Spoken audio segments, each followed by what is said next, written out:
हरिः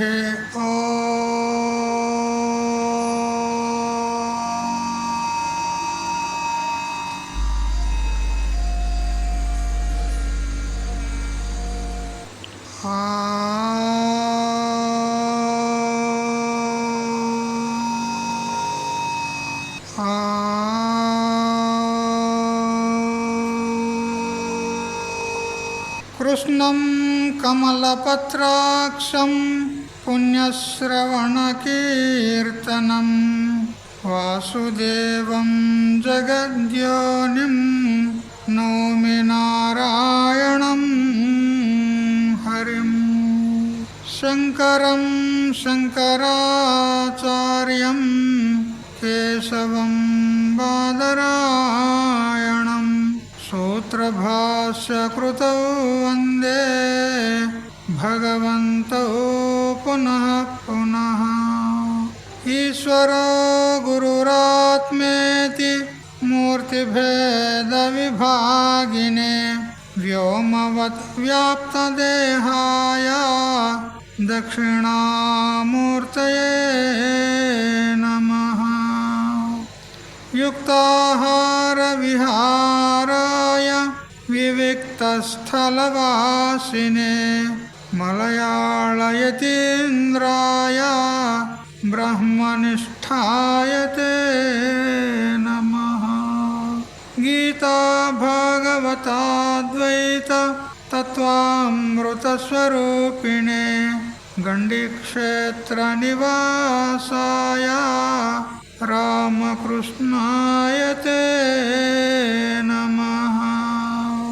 ॐ पूर्णमदः पूर्णमिदं पूर्णात् पूर्णमुदच्यते पूर्णस्य पूर्णमादाय पूर्णमेवावशिष्यते। ॐ शान्ति शान्ति शान्तिः। స్వాంత పరికల్పిత బ్రహ్మాండాంతర్వర్తి సకల చరాచర ప్రాణికోట్ల యొక్క అసత్ జడ దుఃఖ మోహాత్మకమైనటువంటి సకల ఉపాధుల కంటే విలక్షణమై సత్తు చిత్తు ఆనంద రూపం చేత స్వయం ప్రకాశమానమై వెలుగొందుచున్నటువంటి ప్రత్యేక అభిన్న పరమాత్మకు సాష్టాంగ ప్రణమిల్లుతూ ఆత్మీయులారా, శ్రీమద్ భగవద్గీత పురుషోత్తమ ప్రాప్తి యోగము 15వ అధ్యాయాన్ని మనము ఉదయం పూట శుభారంభం చేసుకున్నాము. అందులో ప్రథమ శ్లోకాన్ని కేవలం చదువుకొని స్థూలంగా అర్థం తెలుసుకున్నాము. దేనికి వేదములు ఆకులుగా ఉన్నవో అట్టి అశ్వత్థమనేటటువంటి వృక్షమును పైభాగం నందు వేర్లు గలదిను, క్రింది భాగమున కొమ్మలు గలదిగను, నాశరహితమైనదిగను వేదములు ఋషులు చెప్తూ ఉన్నారు. అట్టి అశ్వత్థ వృక్షమును ఎవరైతే యథాతథంగా ఉన్నట్టుగా తెలుసుకుంటాడో అతడే వేదవేత్త.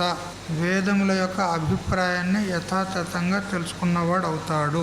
వేదం యొక్క ముఖ్య తాత్పర్యం ఏమున్నదో దాన్ని యథార్థంగా తెలుసుకుంటే నిజంగా వేదములను తెలుసుకున్నట్టు అని ప్రథమ శ్లోకం అర్థం తెలుసుకున్నాము. దాని యొక్క వ్యాఖ్యానము శ్రీ మలయాళ యతీంద్రుల వారు చక్కగా వ్యాసాశ్రమ గీత, మలయాళ గీత అని కూడా అంటారు, అందులో చక్కగా వివరిస్తూ ఉన్నారు శ్రీ మలయాళ స్వాముల వారు. ఈ సంసార వృక్షము చాలా విచిత్రంగా ఉంది. అనేక కర్తలు, అనేక భోక్తలు, అనేక నామరూపాలు, అనేక విషయాలు, చిత్ర విచిత్రమైనటువంటి జీవులు. కాబట్టి సంసారం అనేది ఒక వృక్షముగా రూపకం చేస్తూ ఇది చాలా విచిత్రంగా ఉంది అని చెప్తూ ఉన్నాడు. విచిత్రం ఎందుకనంటే మనం లోకంలో వృక్షాలను చూస్తూ ఉన్నాం, చెట్లు ఉన్నాయి, అక్కడ వాటి వేర్లు ఎటు ఉన్నాయి, భూమిలో ఉన్నాయి, శాఖలు పైకి ఉన్నాయి. కానీ సంసార వృక్షము తలక్రిందులుగా ఉంది. శాఖలు పై భాగాన ఉంటాయి, మూలము క్రింద ఉంటుంది లోకంలో. కానీ దీనికి పై భాగం కొమ్మలు ఏవైతే ఉన్నాయో అవి క్రింది భాగంలో ఉంటాయి, వేర్లు పై భాగాన ఉంటాయి. అట్లా ఉంటుందా ఎక్కడైనా వృక్షము? ఉండదు. అందుకే విచిత్రం అంటున్నా.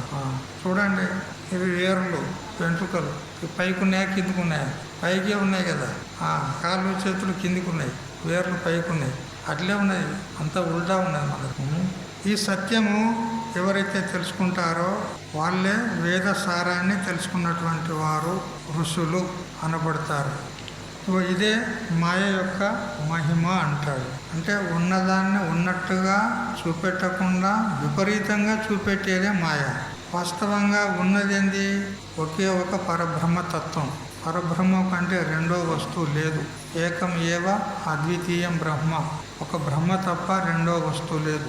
ఏకో దేవ సర్వభూతేషు గూఢ సలిల ఏకో ద్రష్ట అనే విధంగా మనకు శృతులన్నీ చెప్తూ ఉన్నాయి. ఒక్క పరబ్రహ్మ తత్వం తప్ప రెండవది లేదు. లేదంటే ఎలా ఒప్పుకుంటాం మనం? రెండో వస్తువు లేదంటే ఒప్పుకుంటామా? ఇదంతా ఏంది కానొచ్చే ప్రపంచమంతా. మరి రెండవది కనపడుతుండగా రెండవది లేదు ఒకటే ఉంది అని అంటే మేము ఎలా ఒప్పుకుంటాము అని ఒకవేళ మనం అనవచ్చు. కానీ వాస్తవంగా విచారం చేస్తే ఒకటే ఉంది, రెండు లేవు. అదే ఎన్నోసార్లు మీకు దృష్టాంతం చెప్తాను.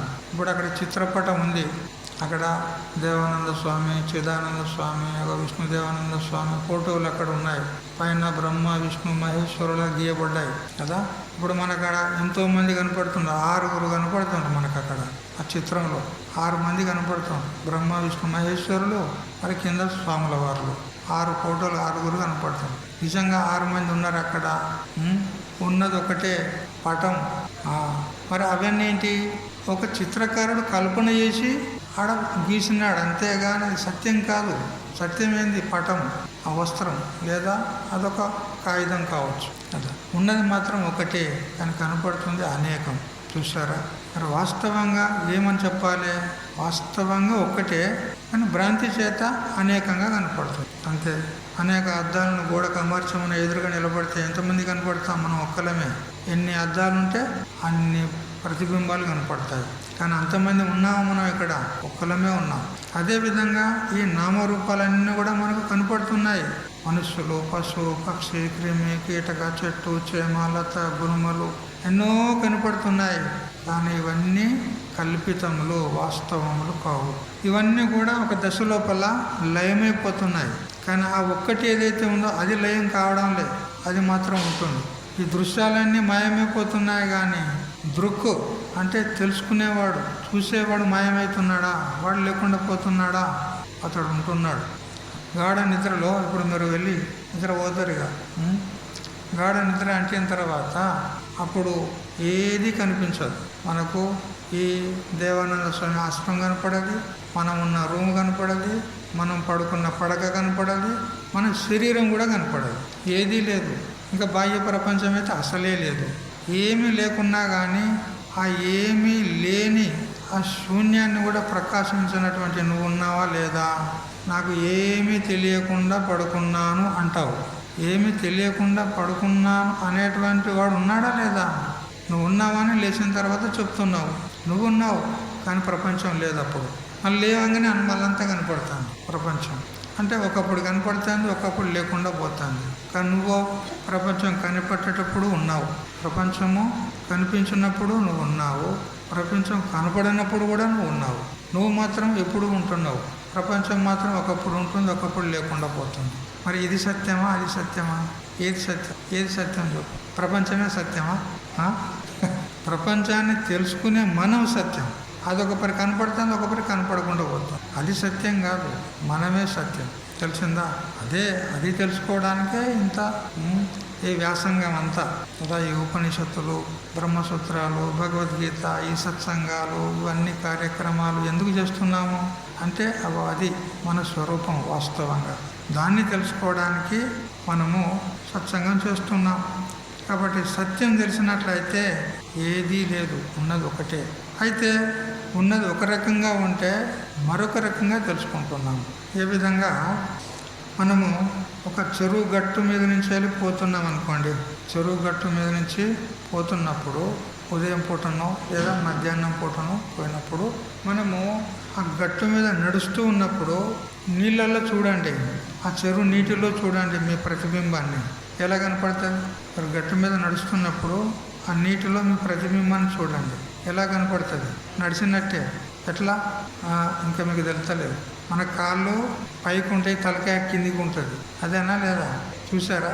మన తల కిందికి ఉంటుంది నీళ్ళల్లో, కాళ్ళు పైకి ఉంటాయి. అట్లే ఉన్నారా మీరు? కాళ్ళు కిందికి ఉన్నాయి, తల మీదకి ఉన్నది మనది. కానీ అందులో కాళ్ళు పైకి కనపడతాయి, తల కిందికి కనపడుతుంది.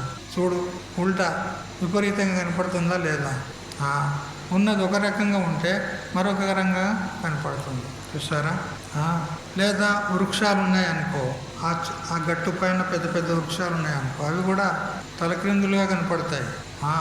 మనము ఏదైనా ఒక నదిలో పడవలో కూర్చొని మనం ప్రయాణం చేస్తున్నాం అనుకో, స్టీమర్లో కూర్చొని మనము అటు ముందుకెళ్తుంటే గట్టున్న చెట్లన్నీ వెనక్కి పరిగెత్తినట్టు అనిపిస్తాయి. అదే ట్రైన్లో కూడా పోయినప్పుడు, బస్సులో పోయినప్పుడు మనం ముందుకెళ్ళిపోతూ ఉంటే ఆ పక్కన ఉన్న చెట్లన్నీ వెనక్కి పరిగెత్తినట్టు అనిపిస్తాయి. అవి పరిగెత్తుతున్నాయా? ఉన్న చోటనే ఉన్నాయి. మనం పరిగెత్తుతున్నాం, అవి పరిగెత్తినట్టు కనపడతాయి. ఇది విపరీతం కాదా? ఇది భ్రమ. ఇట్లా అవుతుంది. ఇదంతా ఏంటిది అంటే మాయ. ఈ ప్రపంచం కూడా అంతే.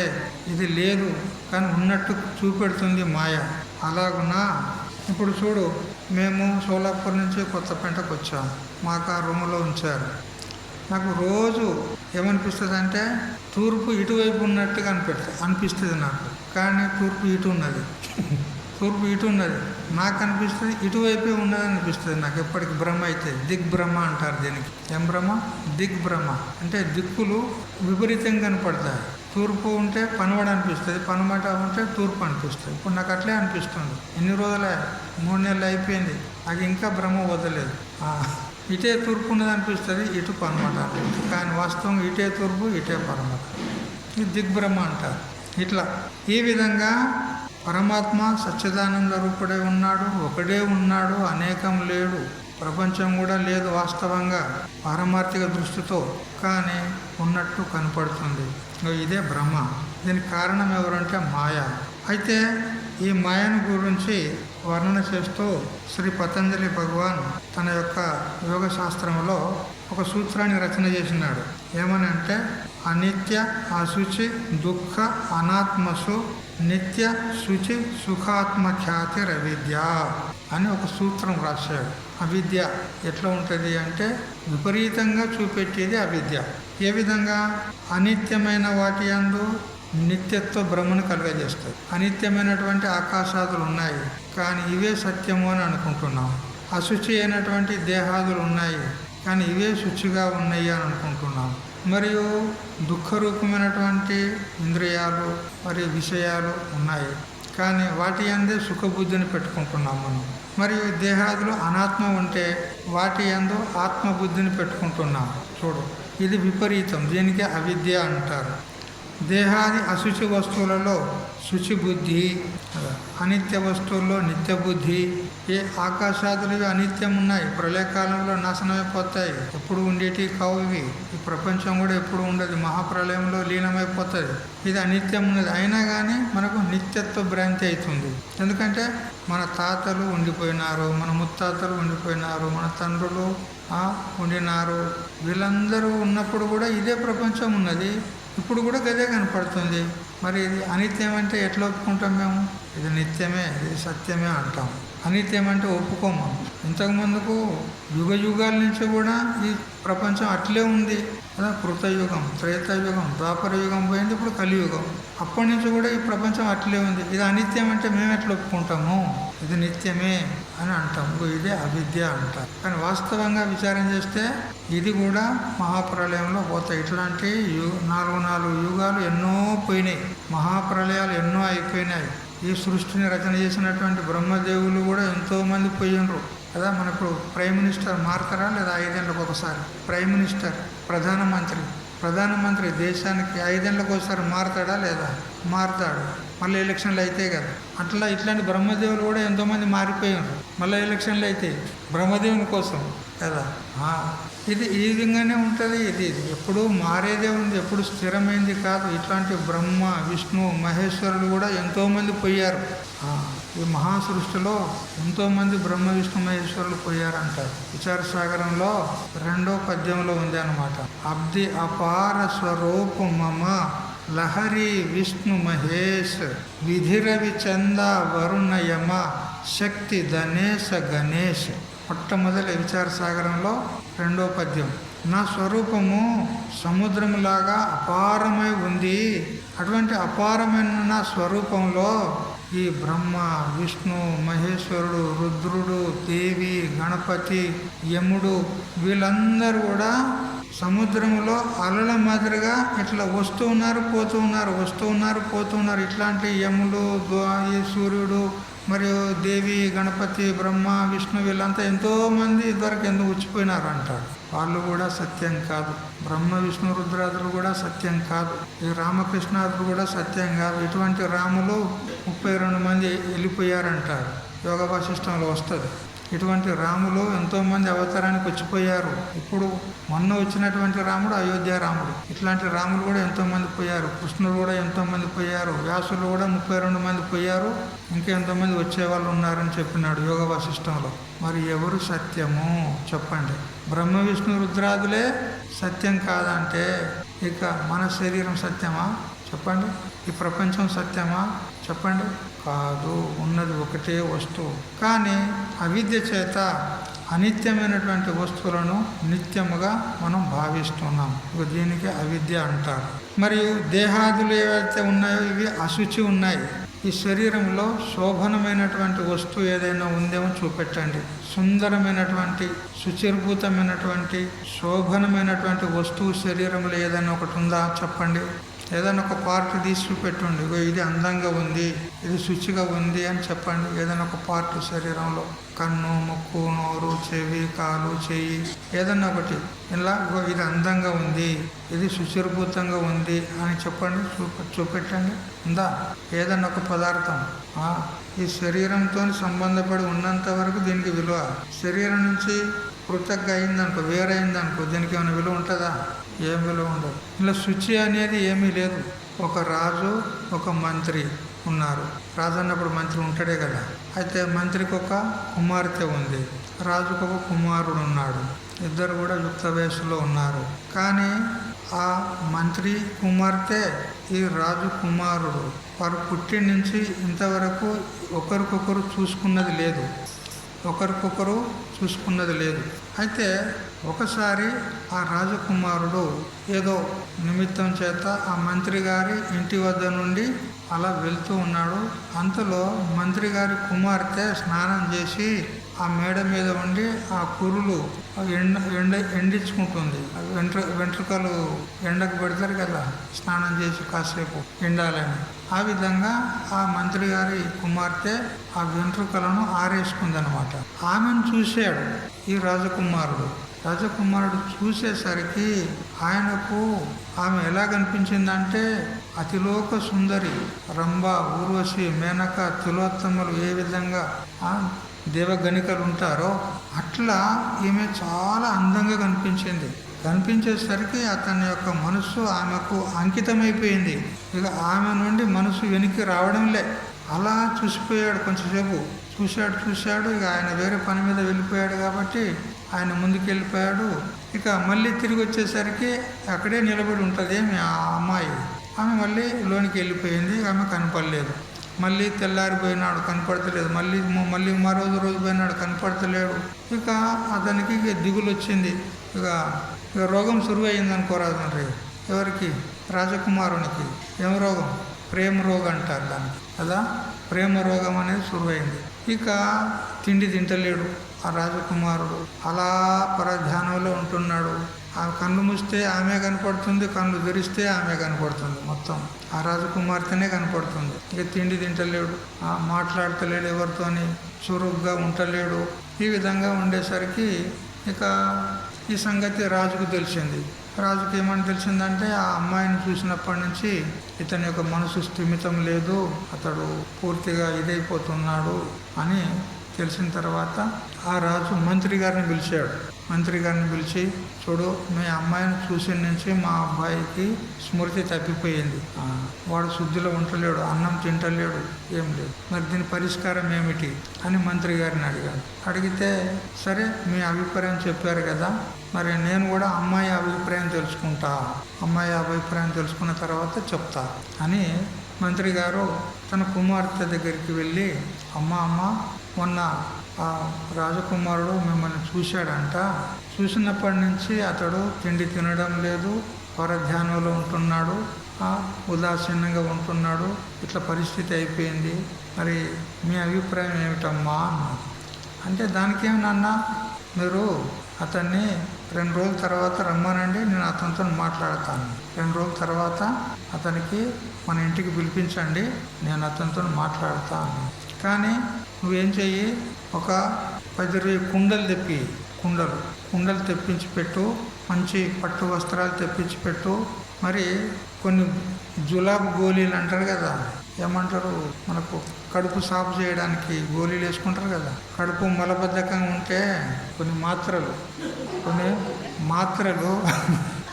వేసుకుంటే ఈ పొట్ట సాఫ్ అవుతుంది అన్నమాట, పొట్ట క్లియర్ అవుతుంది. కొన్ని మాత్రలు తెప్పించండి, ట్యాబ్లెట్స్ తెప్పించండి, కొంచెం చాలా తెప్పించండి, 10-20 మాత్రలు తెప్పించండి, కుండలకు 10-20 తెప్పించండి, పట్టు వస్త్రాలు తెప్పించండి, 2 రోజుల తర్వాత అతన్ని పిలిపించండి, అప్పుడు నేను ఆయనతో మాట్లాడతా అంది. సరే అమ్మా అని ఆయనతో మంత్రి గారు కుండలు తెప్పించాడు, పట్టు వస్త్రాలు తెప్పించాడు, ఆ మాత్రలు కూడా తెప్పించాడు. తెప్పించిన తర్వాత ఆ అమ్మాయి మాత్రలు మింగిన తర్వాత ఇక అప్పుడు ఏమవుతుంది, ఇక నీరసం అయిపోతుంది, మొత్తం అయిపోయి, అయితే ఎంతెంత మలం బయటికి వెళ్తుంటే అదంతా కూడా కుండల్లో నింపుతుంది, అన్ని కుండలు నింపుతుంది. ఇక మాత్రలు వేసుకుంటుంది, అయ్యి అంతా కుండల్లో నింపుతుంది. ఇక పూర్తిగా బేహోస్ అయిపోయింది, ఇక నీరసం అయిపోయింది, ఒక మంచం మీద పడిపోయింది. ఇక ఆ కుండలన్నింటినీ అంతా ఆ గలీజ్ అంతా నింపి ఆ పట్టు వస్త్రాన్ని మంచిగా కప్పింది, వాటి మీద అన్నీ కప్పింది. ఇక బేశుద్ధి అయింది, బేహోస్ అయింది, స్మృతి తప్పింది, మంచం మీద పడుకుంది. ఇక 2 రోజుల తర్వాత ఆ అబ్బాయిని తీసుకొని వచ్చాడు వాళ్ళ తండ్రి, మంత్రి, ఆ రాజకుమారుని తీసుకొచ్చినాక ఆ వస్తూ ఉండగానే అంత వాసన వస్తుంది, అంత గలీజ్ వాసన వస్తుంది. ఏం మంత్రి గారు అంత దుర్గంధం వస్తుంది ఏమిటంటే, ఏదో ఉన్నది రా అని ఆయనతో ఆ అమ్మాయి ఉన్న ఆ రూమ్లోకి తీసుకొచ్చాడు. అంత కంపు వాసన, ముక్కు మూసుకున్నాడు ఆ రాజకుమారుడు. ఎటు చూస్తే అటు అన్ని కుండలు కనపడుతున్నాయి, కుండల మీద బట్టలు కనపడతాయి. ఈ అమ్మాయి మంచం మీద పడి ఉంది, పూర్తిగా నీరసమైపోయిన తర్వాత, అంతగనము ఆ మలం పోయిన తర్వాత శరీరం ఎట్లుంటుందిగా, మొత్తం వీక్ అయిపోయింది, దయ్యంలాగా కనపడుతుంది అనుకో. ఇక ఆ అమ్మాయిని చూస్తే ఎవరు ఈ అమ్మాయి అన్నాడు. అంటే మా కుమార్తెనండి. మీ కుమార్తె ఇట్లా లేదు కదా, నేను మొన్న బిల్డింగ్ మీద మేడ మీద చూసినప్పుడు చాలా అందంగా ఉండుండే, చాలా బాగుండే. లేదు ఆ అమ్మాయే, ఈమె మా అమ్మాయే, మీరు మాట్లాడుకుంటూ ఉండండి, నేను వెళ్ళొస్తా అని అంతా మంత్రి గారు వెళ్ళిపోయిన తర్వాత అప్పుడు ఆ అమ్మాయి కన్ను తెరిచి చూసి, ఓహో రాజకుమార్ గారా, రండి కూర్చోండి అని అంటే వీడు కూర్చోడానికి కూడా సిద్ధంగా లేడు. ఎందుకంటే కంపు వాసన ఆమెను చూస్తే ఎట్లా ఉన్నది, దయ్యంలాగా కనపడుతుంది. చూశాడు, కూర్చోవడానికి సిగ్గుపడుతున్నాడు. అయ్యో మొన్న మీరు నన్ను చూశారే, నేను ఇప్పుడు మేడ మీద నన్ను చూశారు కదా, నేనే ఆ మంత్రి గారి కుమార్తెని, సందేహం వద్దు నీకు, నేనే. నా అందాన్ని చూస్తా అన్నావు కదా, నువ్వు నా అందాన్ని చూస్తా అన్నావు కదా, చూడు నా అందం కుండలలో ఉన్నది చూడు అన్నది. నా అందం అంతా కుండలలో నింపి పెట్టినా చూడండి. రాజకుమారుడు అనుకున్నాడు, నిజంగానే అందం అనేది తీసి ఏమైనా దాచిపెట్టేది వస్తుందేమో అని అనుకున్నాడు. ఆ కుండలలో ఉంది చూడన్నాడు. ఆమె చెప్పగానే ఒక కుండ మూతది ఆ బట్ట వస్త్రం తీసి చూసి అంత కంపు వాసన, చీచి అని అనుకున్నాడు.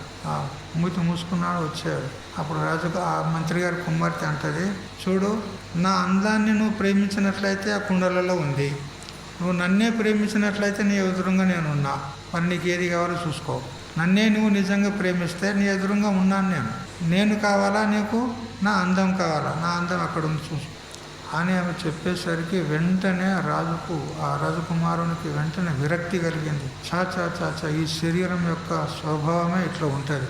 ఏదో నేను అందంగా ఉన్నాను అనుకున్నాను, కానీ అది ఏదో కేవలం మెరుపు వలనే ఉంటుంది. ఈ అందమంతా ఇది సత్యమైంది కాదు, వాస్తవం కాదు, నేను మోసపోయాను, నేను భ్రాంతిలో పడ్డానని చెప్పి అతడు మళ్ళీ వెనక్కి తిరిగి వెళ్ళిపోయినాడు. అతడు జీవితంలో కూడా పెళ్లి చేసుకోలే, మళ్ళా జీవితంలో పెళ్లి చేసుకోలేదు, ఎల్లప్పుడూ భగవచ్చింతనలో ఉండిపోయినాడు. అందమైనటువంటి వస్తువు అనేది కేవలం ఒకటే ఒక వస్తువు ఉంది, అది పరబ్రహ్మ వస్తువు. ఆ పరబ్రహ్మ వస్తువునే నేను ఆశ్రయిస్తాను అని చెప్పి ఎల్లప్పుడూ భగవద్భజనలో అతడు ఉండిపోయినాడు అనమాట. అది చూడండి, ఈ శరీరంలో అందమైన వస్తువు ఏమున్నది చెప్పండి? కళ్ళ పంట బూసులు గారుతూ ఉంటాయి, చెవుల పంట జీవులు వెళ్తూ ఉంటుంది, నోటి పంట జొల్లు గారుతూ ఉంటుంది, శరీరం నుంచి అంతా చెమట వస్తూ ఉంటుంది, మలము మూత్రము ఏమున్నది ఇందులో చూపెట్టండి. అందమైనది ఏముంది ఇక్కడ? ఏమీ లేదు. అందుకని అశుచి అయినటువంటి ఈ శరీరం నందు శుచిబుద్ధి పెట్టుకొనుట ఇది అవిద్య. దీనికి అవిద్య అంటారు, అజ్ఞానం అంటారు, మాయ అంటారు. మరియు ఇంద్రియాది విషయాలు దుఃఖజనకములు ఉన్నాయి. ఇంద్రియాలు కానీ ఇంద్రియార్థములైనటువంటి శబ్దస్పర్శ రూపరసగంధాది విషయాలు కానీ ఇవి దుఃఖజనకములు, అంటే దుఃఖకారకములు ఉన్నాయి, దుఃఖాన్ని ఇచ్చేటివి ఉన్నాయి. ఏహి సంస్పర్శ భోగా దుఃఖయోనయేవతే ఆద్యంతవంత కౌంతేయ నతేషు రమతే బుధ అని మనకు భగవంతుడు 5వ అధ్యాయంలో 22వ శ్లోకంలో చెప్పాడా లేదా? ఈ భోగాలన్నీ సుఖాలన్నీ కూడా ఇంద్రియ విషయ సంయోగం చేత కలిగినటువంటి సుఖాలు, ఆది అంతం కలిగినటువంటి సుఖాలు, మరియు సంసారం అనేటువంటి దుఃఖానికి కారణమైనటువంటి సుఖాలు. ఇటువంటి అనిత్యము, అశుచి మరియు సంసారానికి కారణభూతమైనటువంటి సుఖాల్లో బుధః న రమతే, విద్వత్ పురుషుడు వివేకి అయినటువంటి వాడు వీటి యందు రమించడు. అందువల్ల ఈ దుఃఖరూపమైనటువంటి ఈ శబ్దాది విషయాలు కానీ, ఆ విషయాల జ్ఞానానికి సాధనాలైనటువంటి ఇంద్రియాలు కానీ వీటిలో సుఖం అనేది లేదు. లేకున్నా కానీ వాటి అందు సుఖబుద్ధి కలుగుతుంది. మనకు శబ్దాది విషయాలే సుఖాన్ని ఇస్తున్నాయి అని మనకు భ్రమ కలుగుతుంది కదా. బాహ్య ప్రపంచంలో సుఖం ఉన్నది అనేటువంటి భ్రమ కలుగుతూ ఉంది. సుఖం అనేది బయట ఎక్కడా లేదు. లోకాంతరాలను మనం విచారణ చేసినా కానీ పరీక్షించినా కానీ ఎక్కడా సుఖం అనేది లేదు. పరీక్ష లోకాన్ కర్మచితాన్ బ్రహ్మణ నిర్వేదమాయాత్. సమస్త బ్రహ్మాది లోక పర్యంతము కూడా ఇవి క్షణిక సుఖాలే, అశాశ్వతమైనటువంటి సుఖాలే, శాశ్వత సుఖాలు కావు. బ్రహ్మలోకం పోయినా కూడా మళ్ళీ తిరిగి రావాల్సిందే. ఆ బ్రహ్మ భువనాల్లోకా పునరావర్తను అర్జున. బ్రహ్మలోకం దగ్గరికి వెళ్ళినా కూడా మనకు మళ్ళీ జన్మకు రావాల్సిందే. జన్మ దుఃఖం తప్పడం లేదు. మరి ఇక సుఖం ఎక్కడుంది చెప్పండి? అందువల్ల ఈ దుఃఖరూపమైనటువంటి విషయాలు, మరి వాటి యొక్క జ్ఞానానికి కారణమైనటువంటి ఇంద్రియాలు, ఇవన్నీ కూడా దుఃఖరూపములై ఉండగా వాటి యందు సుఖబుద్ధిని పెట్టుకొనుట ఇది అవిద్య. మరియు అనాత్మైనటువంటి దేహాదుల యందు ఆత్మత్వ బుద్ధి పెట్టుకొనుట. ఈ శరీరము అనాత్మ ఉన్నది, ఆత్మ కాదు, పంచభూతాల కార్యం ఉన్నది. అయినా కానీ ఇదే ఆత్మ అని మనకు భ్రాంతి అవుతుంది. మరి మనం ఏం చేస్తున్నాం చెప్పు? పెద్ద పాపం చేస్తున్నాం, గొప్ప పాపం చేస్తున్నాం మనం. దేహాత్మ బుద్ధిజం పాపం నతద్గోవద కోటిభి ఆత్మాహం బుద్ధిజం పుణ్యం నభూతో న భవిష్యతి. చూడు, ఈ శరీరమే ఆత్మ అని అనుకుంటే ఎంత పాపం తెలుసా? కోటి గోవులను చంపితే ఎంత పాపమో అంత పాపం ఈ శరీరం నేను అనుకుంటే. మరి మీరు ఎంత పాపం చేస్తున్నారా, పుణ్యం చేస్తున్నారా? చెప్పండి. శరీరమే నేను అని భ్రాంతి ఉందా లేదా? మరి శరీరం నేను అన్నప్పుడు ఎంత పాపం చూడండి. ఆత్మాహం బుద్ధిజం పుణ్యం నా భూతో నా భవిష్యతి. ఆత్మను నేను, శరీరం నేను కాదు. ఈ శరీరాన్ని తెలుసుకునేటువంటి సాక్షిని, కూటస్థుని నేను అని తెలుసుకుంటే అంతకంటే పుణ్యము పూర్వం నువ్వు చేసి ఉండలేదు, ముందుగా చెయ్యబోవు. అంత గొప్ప పుణ్యం అన్నమాట. ఏమని తెలుసుకుంటే? నేను ఆత్మను అని తెలుసుకుంటే. చూసారా? అందువల్ల ఈ అనాత్మైనటువంటి దేహాదుల యందు ఆత్మబుద్ధి, మరియు దుఃఖరూపమైనటువంటి విషయాల యందు సుఖబుద్ధి, మరి అశుచి అయినటువంటి ఈ దేహాదుల యందు పుత్ర భార్యాదుల యందు శుచిబుద్ధి, మరి అనిత్యమైనటువంటి ఆకాశాదుల యందు నిత్య బుద్ధి, ఇది ఏదైతే ఉందో ఇదే అవిద్య అని పతంజలి భగవాన్ తన యొక్క యోగ సూత్రాల్లో చెప్పాడనమాట. ఆ అవిద్యనే ఈ సంసారానికి కారణము. ఈ సంసార వృక్షం ఏదైతే ఉందని మనం చెప్పుకుంటున్నామే, దీని అంతటికి కారణం ఎవరు అంటే అవిద్య, మాయ, ప్రకృతి, అజ్ఞానము అని అనేక శబ్దాల చేత చెప్తారు.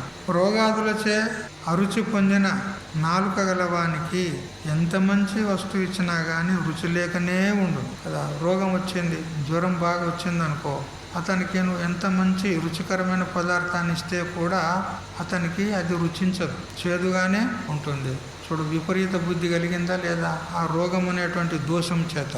అట్లా అవిద్య అనేటువంటి దోషం చేత మనకు కూడా విపరీత బుద్ధి కలుగుతుంది. అనాత్మైనటువంటి దేహాదుల యందు ఆత్మబుద్ధి, విపరీత బుద్ధి ఈ విధంగా మాయ చేత కలుగుతుంది.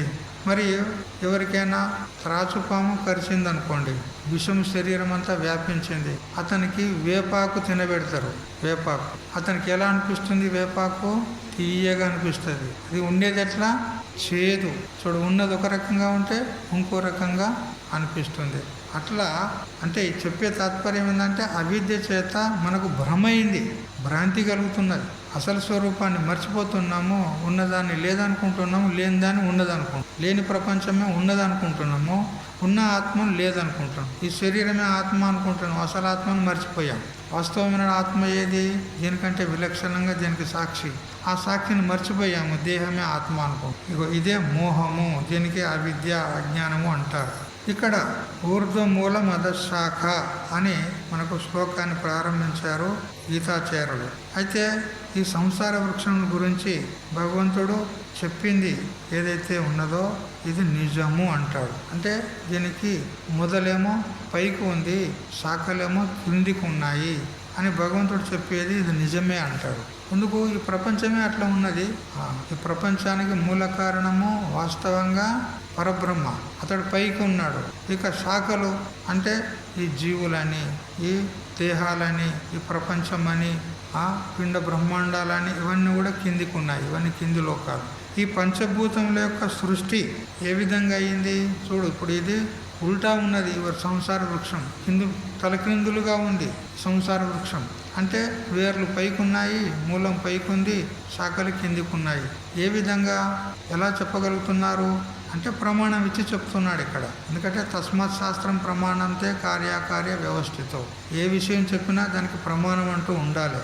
ఏదో చెప్తే అది కపోల కల్పన అవుతుంది, ఏదో బుద్ధి నుంచి ఏదో కల్పన చేసి చెప్పినట్లు అవుతుంది. అలా కాకుండా ప్రమాణబద్ధంగా చెప్పాలి ఏ విషయం చెప్పిన. మరి ఇక్కడ ఈ సంసారమైన వృక్షం తలక్రిందులుగా ఉంది అనడానికి ప్రమాణం ఏమిటి అంటే శృతి ప్రమాణం.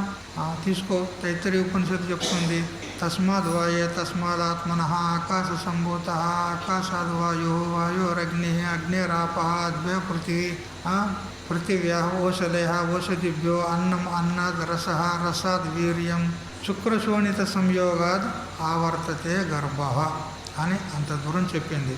పరమాత్మ నుండి ఆకాశం పుట్టింది, ఆకాశం నుంచి వాయువు పుట్టింది, వాయువు నుంచి అగ్ని పుట్టింది, అగ్ని నుంచి జలం పుట్టింది, జలం నుంచి పృథివీ పుట్టింది, పృథివీ నుంచి ఓషధులు, లతలు, వృక్షాలు, గుల్మాలు, ఓషధులు ఇవన్నీ పుట్టినాయి. ఆ ఓషధులను మనం తింటాము, తింటే రక్తం తయారవుతుంది, ఆ రక్తం నుంచి రసం తయారవుతుంది, రసం నుంచి వీర్యం తయారవుతుంది, స్త్రీలకైతే శోణితం తయారవుతుంది. ఈ శుక్ర శోణితాల యొక్క సంయోగం చేత గర్భం వస్తుంది, ఆ గర్భం చేత పిండోత్పత్తి. ఇప్పుడు ఇంత సృష్టి యొక్క క్రమం ఉంది, తెలిసిందా? మరి దీని అంతటికి ఇంత పెద్ద ఈ సంసార వృక్షానికి మూలం మొదలు ఎవరున్నారు? పరమాత్మ. మొట్టమొదటి మూలం ఎవరున్నారు? పరమాత్మ. ఆ పరమాత్మ పైన ఉన్నాడు. ఈ వృక్షం అంతా కిందికి శాఖలు, కొమ్మలు, మరి ఆకులు, పుష్పాలు అన్ని కిందికి ఉన్నాయి. అందువల్ల పరమాత్మ చెప్పింది సరిగ్గా ఉంది. ఊర్ధ్వ మూలం అధశాఖ. అశ్వత్థ వృక్షం అంట. అశ్వత్థ వృక్షం అంటే రావి చెట్టు, అది ఇక్కడ ఉంది కదా మన పెద్ద చెట్టు, అది అశ్వత్థ వృక్షం అంటారు. అయితే ఈ సంసారం అనేది ఒక అశ్వత్థ వృక్షం లాగా ఉంది. అయితే ఇది మామూలు వృక్షం లాగా లేదు, తలక్రిందులుగా ఉంది అని చెప్తున్నాడు. ఆ పరమాత్మ చెప్పింది సత్యమే ఉంది అన్నాడు ఇక్కడ. ఇంకా సాంఖ్యులు చెప్పిన ప్రకారంగా కూడా విచారం చేస్తే కూడా పరమాత్మనే మూలం ఉన్నాడు, మరి మిగతా అన్ని శాఖలు కిందికి ఉన్నాయని.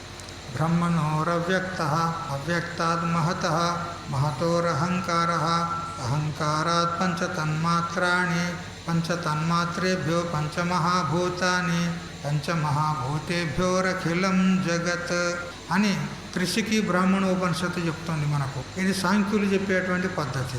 మొదలు బ్రహ్మము, ఆ బ్రహ్మం నుంచి అవ్యక్తం ఉత్పన్నమవుతుంది. అవ్యక్తం అంటే ప్రధానము లేదా ప్రకృతి అంటారు. ఆ అవ్యక్తం నుంచి అహంకారం ఉత్పన్నమైంది. అహంకారం నుంచి పంచతన్మాత్రలు ఉత్పన్నమైనాయి. పంచతన్మాత్రల నుంచి పంచమహాభూతాలు ఉత్పన్నమైనాయి. పంచభూతాల నుండి సంపూర్ణ జగత్తు ఉత్పన్నమైంది అని సాంఖ్యులు చెప్పేటువంటి ప్రకారం చేత కూడా విచారం చేస్తే దీని మూలం పైకే ఉంది, శాఖలు కిందికే ఉన్నాయి.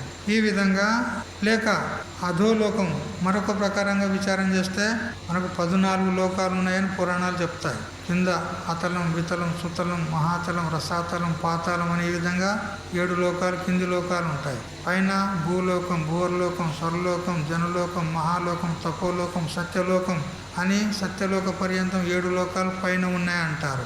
అయితే ఈ సత్యలోకం కంటే కూడా పైన పరమాత్మ ఉన్నాడు. ఈ లోకాలన్నిటికీ కూడా అధిష్టానం, ఆధారం పరమాత్మ. అందువల్ల కూడా ఈ సంసార వృక్షము ఉల్టా అంటే తలకిందుగానే ఉన్నది. ఎందుకు? పరమాత్మ మూలం, మొదలు ఉన్నాడు. కింద ఈ ఉపశాఖలుగా ఈ సంసార వృక్షము వృద్ధి పొందింది అని ఈ ప్రకారంగా చూసినా కూడా సంసార వృక్షం తలకిందులుగానే ఉంది అని ఈ విధంగా చెప్తూ, మరియు ఊర్ధ్వమూల మధశాఖ అని అంటూ కఠోపనిషత్తు కూడా శృతి ప్రమాణం ఉన్నది. సంసార వృక్షము తలక్రిందులుగా ఉంది అనడానికి కఠోపనిషత్తు కూడా ప్రమాణం ఉంది. మరి అన్యత్ర వేరే స్మృతుల్లో కూడా ఈ విధంగా చెప్పబడింది. అవ్యక్త మూల ప్రభవ తస్యైవానుగ్రహోత్థిత బుద్ధిస్కందమయశ్చైవ ఇంద్రియాంతరకోటరః మహాభూత ప్రశాకశ్చ విషయైః పత్రవాన్స్తథా ధర్మాధర్మసుపుశ్చ ధర్మాధర్మసుపుష్పశ్చ సుఖదుఃఖఫలోదయః ఆజీవ్య సర్వభూతానాం బ్రహ్మవృక్షः సనాతనः ఏతద్బ్రహ్మవనం చైవ బ్రహ్మాచరతి నిత్యశః ఏతచ్చిత్వా చ భిత్వా చ జ్ఞానేన పరమాసినా తతశ్చాత్మరతిం ప్రాప్య యస్మాన్నావర్తతే పునః అని ఈ విధంగా స్మృతి కూడా చెప్తూ ఉంది అన్నమాట. ఈ స్మృతి యొక్క అర్థాన్ని శ్రీ మలయాళ స్వాముల వారు రాస్తూ ఈ విధంగా చెప్తూ ఉన్నారు. అవ్యాకృతము, మూల ప్రకృతి, మాయా, అజ్ఞానము, ప్రధానము అని అనేక పేర్లతో చెప్పేటువంటి ఈ మూల ప్రకృతి మాయ అనేది ఒకటి ఉంది. అది పరమాత్మ యందు అధ్యస్థమై ఉంది, కల్పితమై ఉంది. ఆ మాయకు కూడా అధిష్టానం ఎవరు? పరమాత్మ. అందుకని అతడు పైన ఉన్నాడు.